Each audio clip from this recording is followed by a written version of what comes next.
Have you ever heard of a savant? A savant is somebody who is extremely talented in one field or another. Music or math are the ones I've researched the most, but they score very, very low on IQ tests.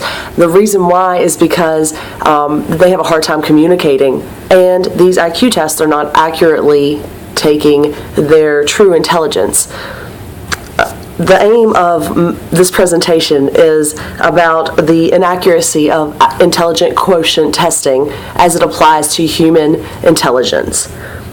There's an author, Philip Hunter, who wrote an article, Smarter Than Smart, and he pretty much sums up my entire aim when he says, intelligence is an adaptive trait, but not a quantity that can be measured through standard intelligent quotient tests.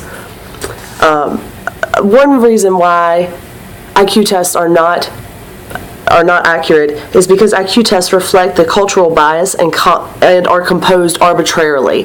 The people who write IQ tests are other people who have also done well on IQ tests. So other academics beget more academics. It's not testing for any other different type of intelligence.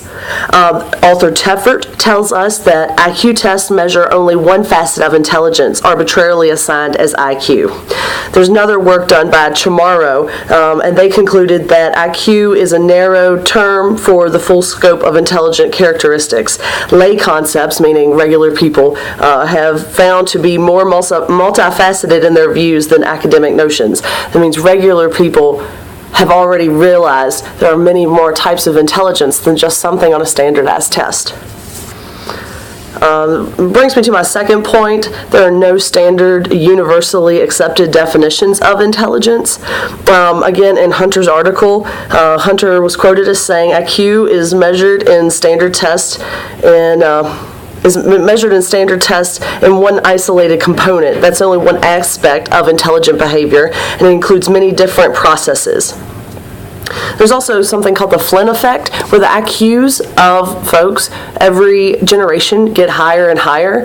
That could be due to urbanization, or it could be due to better food or nutrition or family life, but people aren't getting smarter and smarter, in my own opinion anyway. And finally, human intelligence is varied and fluid. There is a pioneer, Howard Gardner, who is a leader in the field, and he says there are 9 intelligence. The possibility of others may eventually expand. Back to Hunter, he had also said to lump all these intelligence together makes no biological sense, because obviously some of us are more logically, and some of us are more musically, and some of us are better at soccer. Incidentally, verbal, spatial, and logical are the only intelligences tested in the IQ test. None of the other 6 tests for intelligence rank in the IQ test.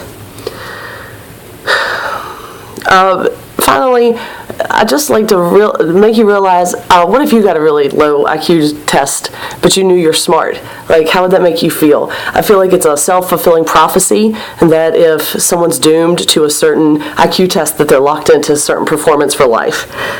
There's an author, Hunter actually makes the comment that much of the mess of our society results from policies created by some of the most intelligent minds our society has to offer. There's a lot of other intelligences that have nothing to do with an IQ, and it probably makes the person. Finally, I'll end with a quote from Hunter. He says that wisdom is the skill in how to use our intelligence in a way that promotes a common good. I believe that folks in general should look at the other talents other than just logical, spatial, and verbal, and know that IQ test is a man-made device. It's not the end-all be-all definition of anybody. Creativity, empathy, and maturity are much more useful traits as humans. Thank you. Have a good day.